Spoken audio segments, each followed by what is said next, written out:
Hey guys, Sean here. Today we're going to look at GODSENT, which is the second team that came through the ECS Challenger Cup for Europe. They defeated Navi here in a best-of-3 series, and this is their match on Overpass, which was probably their strongest map in that qualifier.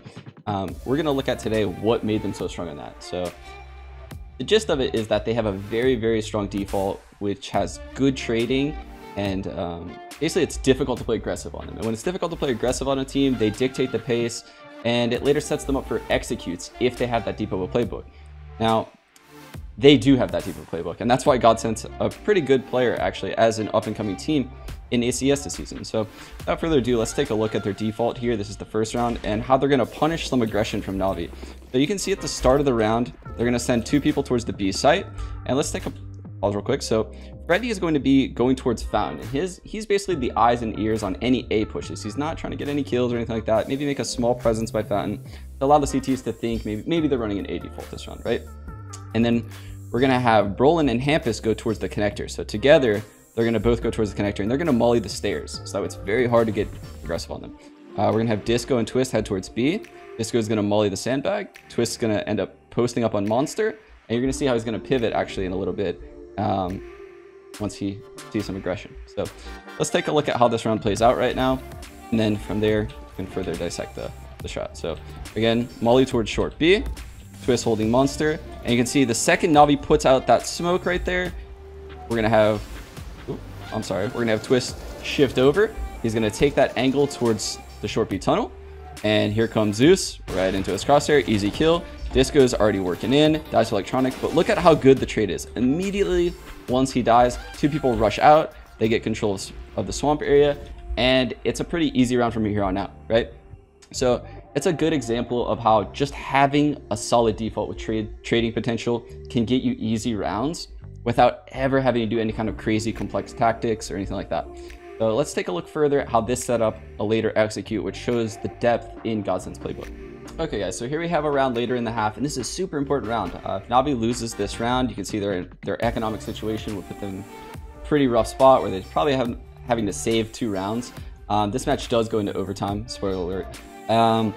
But we can see how GODSENT is going to run that same default, and this time Navi's going to have to show them respect because they've been punished earlier in the half. So let's see how this plays out early in the round. You can see they're doing the same default. Disco Twist towards B, Freddy making a small A presence, 2 people working connector behind that Molotov that they threw.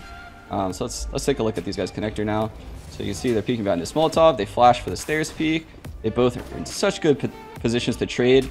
And now at this point, they're getting ready to take water control. Zeus smokes it off. That halts everything for a little bit, right? They don't want to go through a smoke, make any unnecessary risks. So Zeus kind of trying to get water control right now. Throws a nade into connector, actually very good nade. Does a lot of damage to Hampus. Speed up a little bit. So as the smoke is starting to fade, immediately they are now taking short B control. Disco is working through the tunnel, taking his time. They open the door, Hampus peeking out, Flash coming over, and boom, 3 people right now in short B. Anyone peeking would be traded out, and now they're going to fall into this execute that I was talking about. So let's take a look at what's going to happen here. Okay, so they're going to have 3 people come through Monster, 2 people coming up short B. They have a molly for wood, super strong molly right there, by the way. It's going to single out electronic on the right side of Monster. They're going to have a molly coming over towards the barrel, which you're going to see right there. You can barely see it over the fence. They're going to have a smoke for center site and a smoke for heaven. And let's see how they use this utility, right? Combined with flashes. So Twist flashing them out, perfectly timed peek.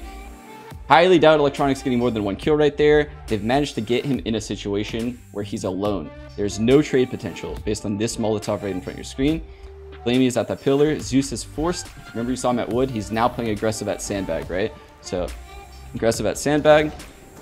And Flamey gets traded out. There's your smoke center site, smoke heaven. And what these 2 smokes in junction do together is it allows Brolin and Freddy B to go wrap the site this way, right?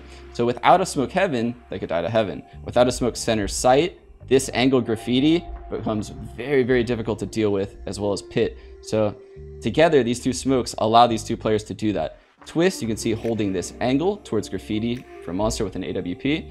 And Disco, as your 4th player, is not going to overcommit. It's very important for this guy to basically maintain control of this area and basically be trade frag material in this strat, I guess, for lack of a better word. So let's take a look at how each player kind of moves around the map. So you see these two pushing towards the pit, Twist holding that, and as I said, Disco not committing out super wide, gets that last kill right there once the round's completely over. But excellent, basically building off of the default. This is what I suggest all up-and-coming teams do. And I really think because of this, GODSENT is going to have a lot of upset potential throughout the season of ECS. So let's keep an eye on them. I do think they actually have potential to make playoffs based on what I've seen in the demos I've watched of them. It's going to be very difficult because they have such young, inexperienced players. But this is a team that can do it, guys. All right, thanks for watching.